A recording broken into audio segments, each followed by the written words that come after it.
नमस्कार दोस्तों, स्वागत है आपका अपने चैनल साउथ न्यूज़ में। तो दोस्तों इस वीडियो में बात करने वाले हैं खेसारी लाल यादव का छठ सॉन्ग कब आ रहा है।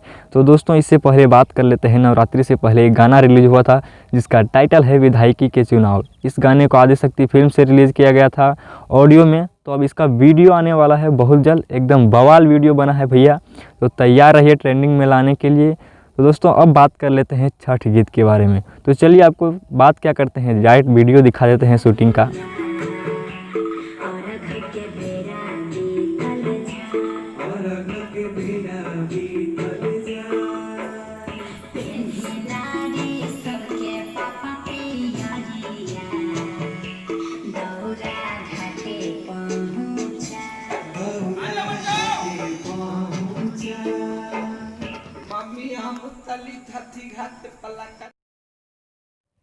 तो दोस्तों वीडियो में आप लोग देखे होंगे कि खेसारी लाल यादव और अनीशा पांडे छठ सॉन्ग की शूटिंग कर रहे हैं।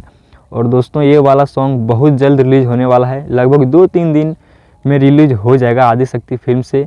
तो आप लोग तैयार रहिए ट्रेंडिंग में लाने के लिए। और अगर आपको ये वीडियो अच्छा लगा तो चैनल को सब्सक्राइब कर लो यार। और अगर आप खेसारी जी के सच्चे फैन होंगे तो वीडियो को शेयर कर ही देंगे। धन्यवाद।